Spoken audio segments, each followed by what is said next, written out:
দুনিয়াতে না চালাকি করো, মিথ্যা কথা বলো, অপরাধ করো, কিন্তু কিয়ামতের ময়দানে মিথ্যা বলার সুযোগ আছে? জোরে বলেন আছে? আল্লাহ পাকের বান্দা আল্লাহ বলেন, তোমার হাত কথা বলবে, জবান বন্ধ। তোমার পা সাক্ষী দিবে।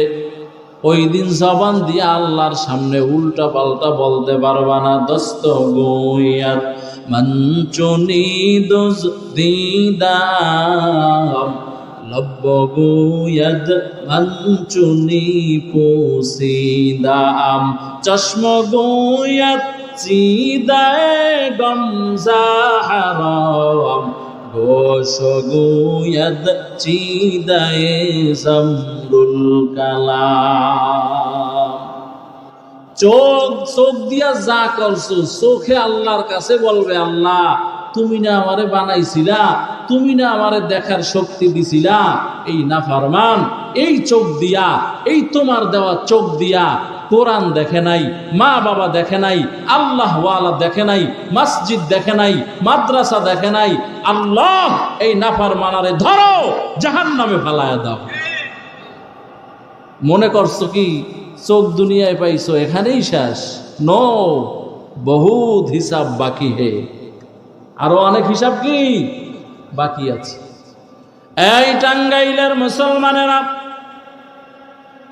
ও বৃদ্ধ বাবাজি, ও যুবক, ও পর্দার অন্তরালের আম্মা জানেরা, কোরআনের সাথে মহব্বত করো, কোরআনকে বন্ধু বানাইয়া নাও। সকাল আর বিকাল আল্লাহর কালামের তেলাওয়াত করো। যদি বলো হুজুর পারি না, নবীর একটা হাদিস শোনো। হাদিস قال النبي صلى الله عليه وآله وسلم طلب العلم فريضة على كل مسلم وفي رواية ومسلمة رحمة للعالمين। বলেন, এই উম্মত, 5 ওয়াক্ত নামাজ পড়া কি? আস্তে বলবেন না, জোরে, আরো জোরে বলেন। রমজান মাসে রোজা রাখা, সম্পদের মালিক হইলে যাকাত দেওয়া, না দিলে কি হবে? কেমন গুনাহ হবে? বলে আল্লাহর সাথে নাফরমানি হবে, কবিরা গুনাহ হবে। আর একটা কবিরা গুনার শাস্তি কত জানো রে মুমিন? একটা কবিরা গুনার শাস্তি হলো কমপক্ষে 7000 বছর জাহান্নাম।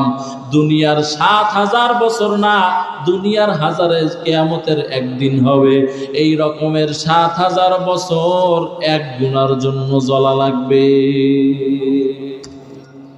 এই টাঙ্গাইলের মুমিন, নামাজ পড়া যেমন ফরজে আইন, রোজা রাখা যেমন ফরজে আইন, মেয়ে লোকেরা পুরুষেরা পর্দা করা সুন্নত। কথা কয় না? আসেনি পর্দার নিজাম? হ্যাঁ, ঘরেও পর্দা নাই, বাহিরেও পর্দা নাই, সমাজেও পর্দা নাই। মসজিদের ইমামই পর্দা করে না, খালি পাইকারি দরে তাবিজ বিক্রি করে, আর মহিলারা সিরিয়াল লাগায়। আপনাদের এলাকায় নাও থাকতে পারে, আমগো এলাকায় আছে। এই যে নামাজ পড়া, রোজা রাখা, পর্দা করা, হালাল খাওয়া, সুদ থেকে বেঁচে থাকা, এগুলো সব ফরজে আইন। এই ঠিক তেমনি ভাবে কোরআনের শিক্ষাটাও অর্জন করা ফরজে আইন। আল্লাহর কাছে গিয়া যদি বলেন আল্লাহ সময় পাই নাই, এই প্রশ্নে চলবে না, এই উত্তর দিলে হবে না। এই কৃষিজীবী ভাই, তুমি কৃষকের কাজ করার সময় পাইলা, শাক সবজি লাগাইয়া উৎপাদন করে বাজারে বিক্রি করে টাকা পয়সা অর্জন করার সময় পাইলা। ও চাকরিজীবী ভাই, চাকরি কইরা ঘর সংসার সাজাইলা। ও আল্লাহর বান্দিরা, ও আম্মা জানেরা, নিজেদের হায়াতটাকে ব্যয় করে স্বামীর সংসার সাজাইলা, সন্তানকে এস্টাবলিশ করলা, মানুষ করলা।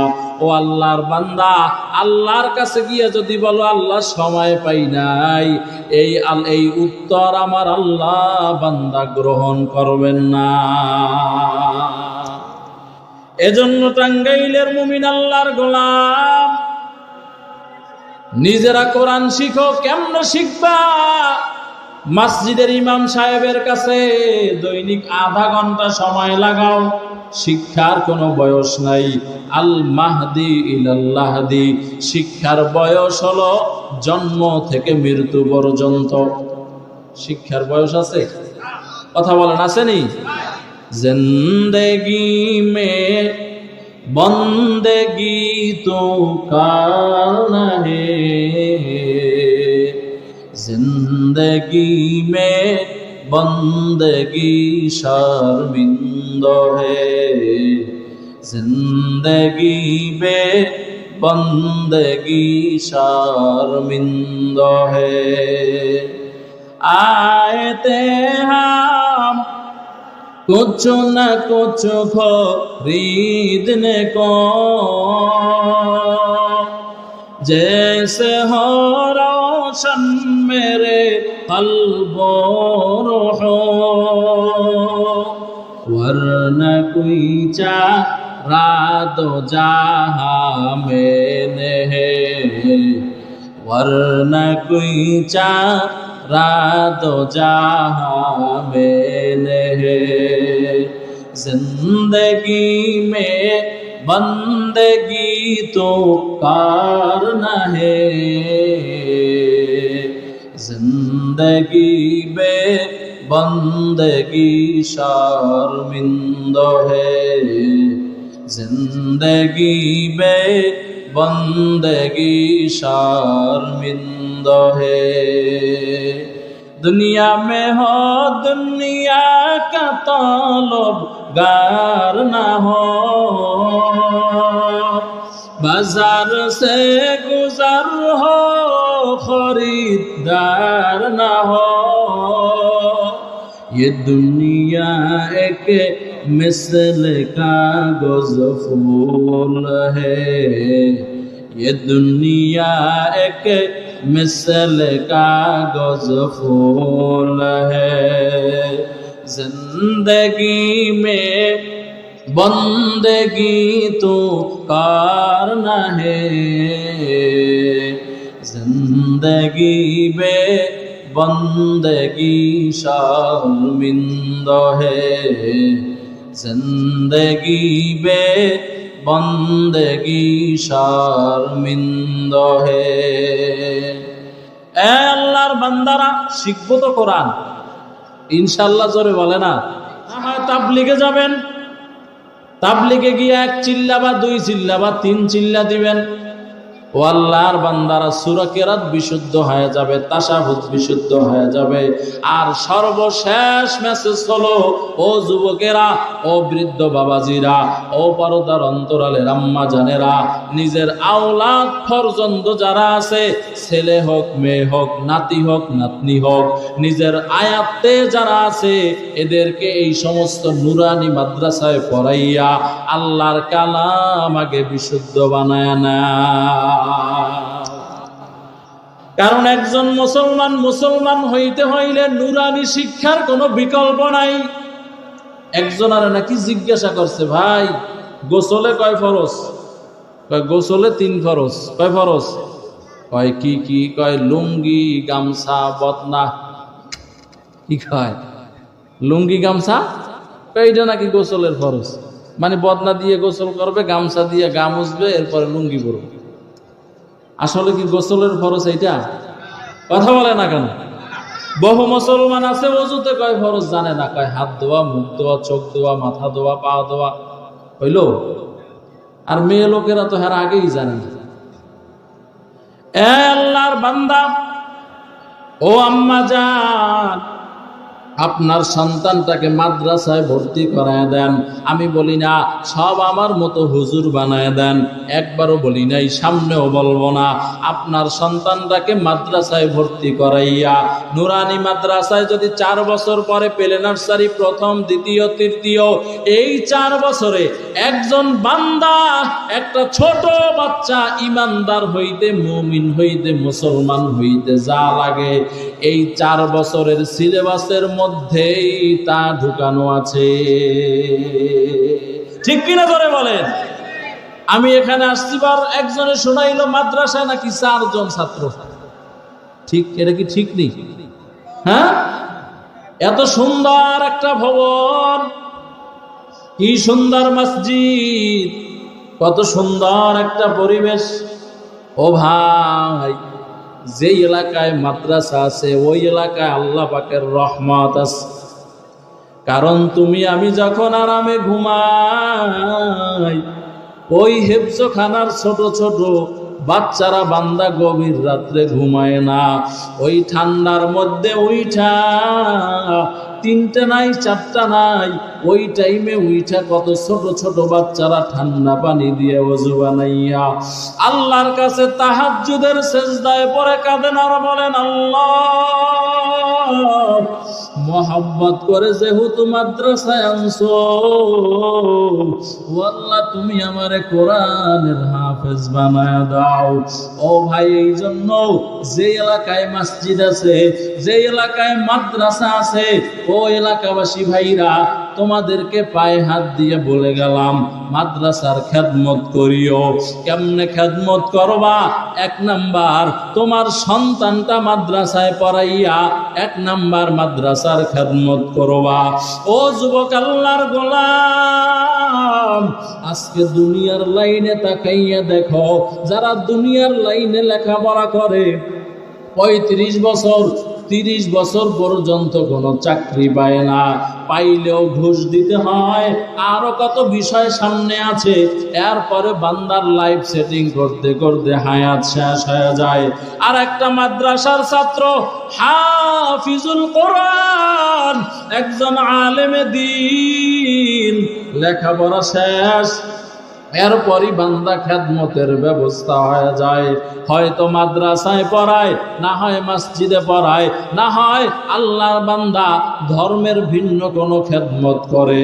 ও আল্লাহ পাকের বান্দারা, অনেকে মনে করো মাদ্রাসায় পড়লে মনে হয় আমরা না খেয়ে মরে গেলাম। আল্লাহর কসম করে বলি, আল্লাহ তাআলা মাদ্রাসায় পড়ার কারণে এই পরিমাণ সম্মান আর ইজ্জত দান করেছেন, যা দুনিয়ার টাকাওয়ালারা টাকা দিয়াও পায় না। এই জন্য টাঙ্গাইলের মুমিন, ও আম্মা জান, মনটা কি চায় না একটা হাফেজে কোরআনের মা হইয়া অন্ধকার কবরে যাইবারে? আম্মা জান, ও যুবক বাবারা, ও বৃদ্ধ বাবাজিরা, মনটা কি চায় না একটা আলেমের মা হইয়া, বাবা হইয়া অন্ধকার কবরে যাইবা? একটা হাফেজে কোরআনের বাবা হইয়া যদি অন্ধকার কবরে যাও, দাম কত জানো? মায়ার নবী বলেন, ইউকালু লিসাহিবিল কোরআন, কিয়ামতের ময়দানে আমার আল্লাহ কোরআনওয়ালা সন্তানকে ডাকবেন, ডাইকা বলবেন, ও সন্তান ইকরা, তুমি তেলাওয়াত করো, কামা কুনতা তুরাত্তিল ফিদ দুনিয়া। ও সন্তান, দুনিয়ার মধ্যে সুন্দর করে করে যেমন তুমি কোরআন পড়তা তারতিলের সাথে, ওইভাবে সুন্দর করে আজ এই কিয়ামতের ময়দানে তুমি সুন্দর করে তেলাওয়াত করো, এক একটা আয়াত পড়ো। আর ওয়ারতাকি ফিল জান্নাহ, জান্নাতের এক এক তালার তুমি বান্দা মালিক হয়ে যাও।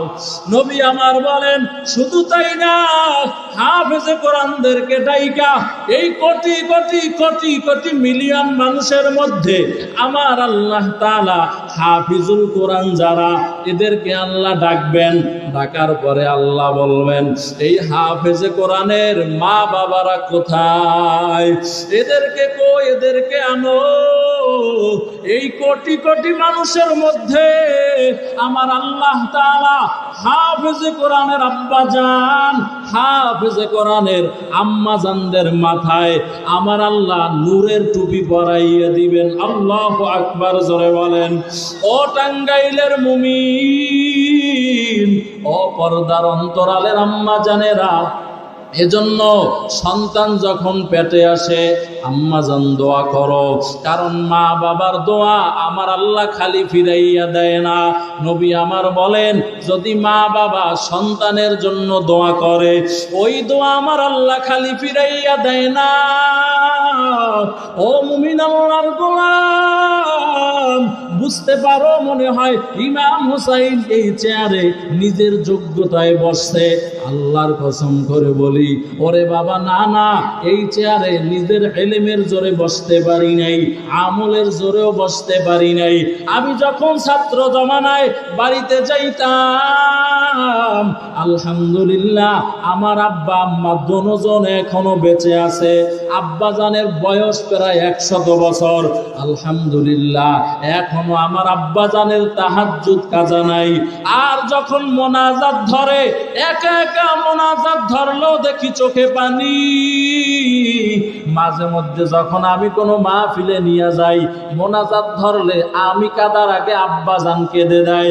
ও আল্লাহর বান্দা, আমি আমার গবেষণায় দেখলাম আমার তো ইলম নাই, আমল নাই, কোনো কিছুই নাই। এত সম্মান আল্লাহ কেন দিলেন? ওই মা বাবার চোখের পানির বরকত।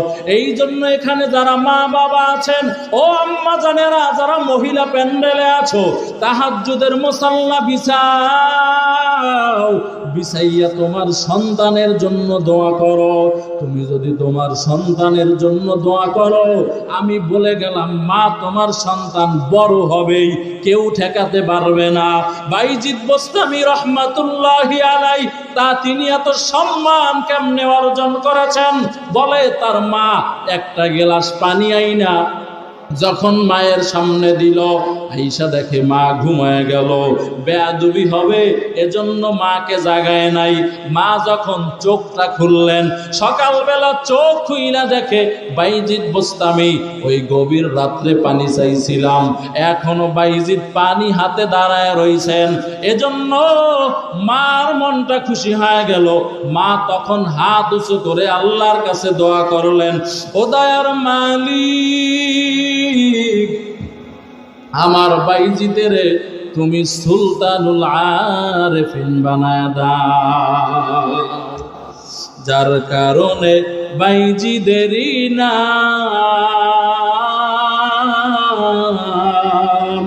ছড়িয়েছে বিশ্বভুবন।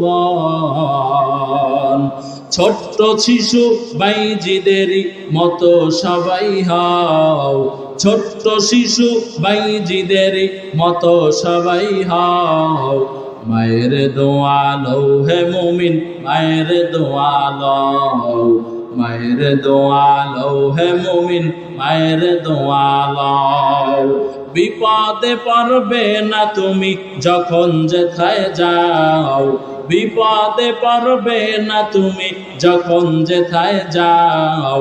মায়ের দোয়া লও হে মুমিন, মায়ের দোয়া লও, মায়ের দোয়া লও হে মুমিন, মায়ের দোয়া লও। নিজে নিজে মনে করো টাকায় আমি হইলাম বড়, যার কারণে মৃত্যু মুখে বেঈমান হয়ে যাও, যার কারণে মৃত্যু মুখে বেঈমান হয়ে যাও। মায়ের দোয়া লও হে মুমিন, মায়ের দোয়া লও, মায়ের দোয়া লও হে মুমিন, মায়ের দোয়া লও। বিপদে পড়বে না তুমি যখন যেথায় যাও, বিপদে পড়বে না তুমি যখন যেথায় যাও। মায়ের দোয়া লও হে মুমিন, মায়ের দোয়া লও।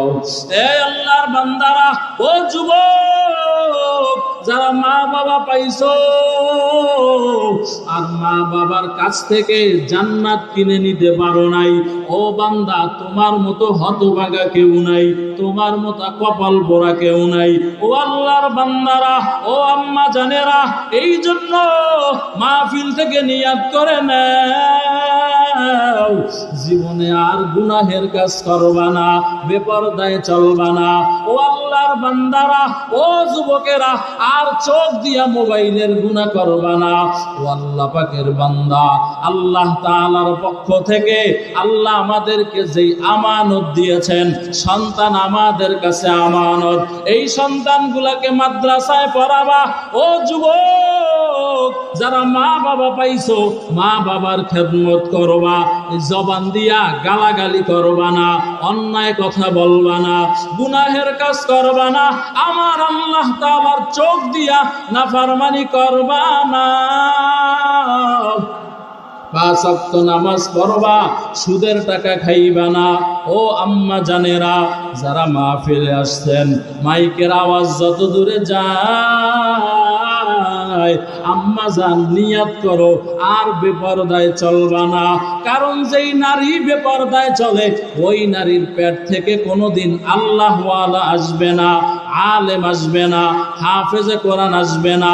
ও আম্মা জান, স্বামীর খেদমত করো, পর্দায় চলো, শ্বশুর শাশুড়ির খেদমত করো, বেপর্দায় চলিও না। সন্তানদেরকে মাদ্রাসায় পড়াও, নিজেরা সকাল বিকাল আল্লাহর কালাম পড়ো। ও আল্লাহর বান্দিরা, আল্লাহ তাআলার হুকুম মানিয়া চলো। ভোর রাত্রে তাহাজ্জুদের মুসাল্লা বিছাইয়া তোমার সন্তানের জন্য আল্লাহর কাছে দোয়া করো। ও বৃদ্ধ বাবাজিরা, অনেকের দাড়ি পেকে গেল, নবী বলেন যার দাড়ি পেকে গেল ওই বান্দা কেমন যেন কবরের টিকিট পেয়ে গেল। ও বৃদ্ধ বাবাজিরা, এই মাহফিল থেকে তওবা করে নাও। জীবনে কত গুনাহ করেছো রে বাবা, কত নামাজ ছাড়ছো, কত বেপরদায় চলেছো, এই জবান দিয়ে কত গালাগালি করেছো। ও বৃদ্ধ বাবাজি, জীবনের কোন জায়গায় কত অন্যায় করেছো পৃথিবীর কেউ জানে না। ও যুবক আল্লাহর গোলাম, জীবনে কোন জায়গায় অন্যায় করেছো মানুষেরা জানে না। আজকে এই মাহফিল থেকে তওবা করে নাও, আর নামাজ ছাড়বা না। ও যুবকেরা, যারা দাড়িটা কামাইয়া মায়ার নবীরে কষ্ট দাও, আর দাড়ি কামাইবা না, আর মাদক সেবন করবা না, আমার আল্লাহর চোখ দিয়া মোবাইলের গুনাহ করবা না, জবানকে হেফাজত করবা। তওবার জন্য অন্তর যদি রেডি হয়, খাঁটি নিয়তে দুইটা হাত আল্লাহরে দেখাইয়া দাও। নারায়ে তাকবীর। আল্লাহ সকলের হাতগুলো কবুল করে নেন, সকলকে দাড়িওয়ালা নামাজি বানাইয়া দেন। আয় আল্লাহ সকলকে খাঁটি পর্দাওয়ালা বানাইয়া দেন। আয় আল্লাহ, যেই কথাগুলা বললাম সর্বপ্রথম আমাকে আমল করার তৌফিক দান করেন, আমার ভাইদেরকেও আমল করার তৌফিক আপনি দান করেন। আমিন। আলহামদুলিল্লাহি রাব্বিল আলামিন, ওয়াসসালাতু ওয়াসসালামু আলা আশরাফিল আমবিয়াই ওয়াল মুরসালিন ওয়া আলা আলিহি ওয়া আসহাবিহি আজমাইন। বাতা হামকো তেরে রাহ কিস তরফ হায়, গোলাম আপনা বনা দে হাম খুদায়া। ও দয়ার মালিক, গভীর রাত পর্যন্ত আলোচনা চলার পর গুনাহের বোঝা মাথায় নিয়া আপনার শাহী দরবারে হাত উত্তোলন করলাম। আয় আল্লাহ, জীবনে যত অন্যায় করেছি পৃথিবীর কেউ জানে না। আয় আল্লাহ, আমাদের ছেলে মেয়ে, স্ত্রী, পরিজন, মা বাবা, ভাই বোন যদি আমাদের গুনাহের কথা জানতো, সবাই আমাদেরকে ঘৃণা করত, সবাই তাড়াইয়া দিত, কেউ মহব্বত করতো না রে আল্লাহ। আয় আল্লাহ, আপনি সত্তারুল গয়ুবের চাদর দিয়া আমাদের গুনাহগুলোরে ঢেকে রেখেছেন। আয় আল্লাহ, মেহেরবানি করে আমাদের জিন্দেগীর সব গুনাহগুলো আপনি মাফ করে দেন আল্লাহ। আয় আল্লাহ, না বুঝে অন্যায় করেছি, শয়তানের ধোঁকায় পড়ে অন্যায় করিয়েছি রে আল্লাহ। আয় আল্লাহ, মেহেরবানি করে আপনি আপনার রহমান, আপনার গফফার নামের উসিলায় আমাদেরকে ক্ষমা করে দেন আল্লাহ। আয় আল্লাহ, আমরা যারা হাত তুলেছি আমি জানি না কার মা নাই, আয় আল্লাহ কার বাবা নাই, অন্ধকার কবরের বাসিন্দা হয়ে গেল। আয় আল্লাহ ওই মা বাবার কবরের আযাব আল্লাহ মাফ করে দেন। আয় আল্লাহ মা বাবার কবরকে রওজাতুম মিন রিয়াজিল জান্নাহ বানাইয়া দেন। আয় আল্লাহ ও সন্তানেরা যারা, ও যুবকেরা যারা মা হারাইছো, বাবা হারাইছো, আমার আল্লাহর কাছে একটু কান্না করার চেষ্টা করো। কান্না না আসলে একটু কান্নার বাহানা করো। যেই মা বাবার জন্য দুনিয়া দেখছো, তুই যখন পেটে ছিলি তোর মা ঘুমাইতে পারে নাই, খানা খাইতে পারে নাই। গভীর রাত, অন্ধকার রাত্রে, ঠান্ডার রাত, মা একবার উঠা দাঁড়ায়, একবার বসে, একবার শোয়। স্বামী বলে, ও বিবি আমার, এই গভীর রাত্রে তুমি এমন কেন করো? কতক্ষণ দাঁড়াও, কতক্ষণ বসো, কতক্ষণ শুয়ে যাও? বিবি বলে, স্বামী আমার, তুমি তো সন্তান পেটে নেও নাই। সন্তানকে পেটে নিয়ে বহন করা যে কত কষ্ট তুমি বুঝবা না। ও যুবক যারা এমন মা হারাইছো, আল্লাহর কাছে কাঁদো।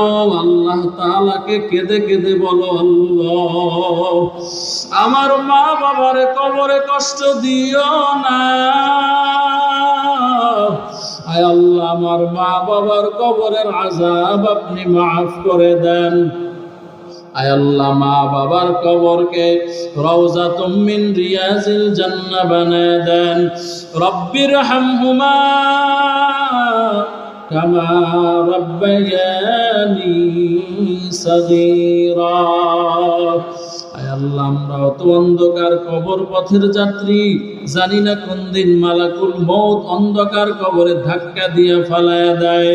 আয় আল্লাহ ওই অন্ধকার কবরে আসার আগে আপনাকে বন্ধু বানাইয়া, সাথী বানাইয়া অন্ধকার কবরে আসার তৌফিক দান করেন আল্লাহ।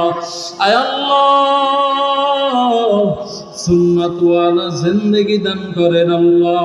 ইখলাসওয়ালা আমল দান করেন আল্লাহ। আয় আল্লাহ কান্নাওয়ালা চক্ষু দান করেন আল্লাহ। আয় আল্লাহ মাদ্রাসার খেদমত করে কবুল করে নেন। মাদ্রাসার যা কিছু দরকার গায়বী খাজানা থেকে ব্যবস্থা করে দেন।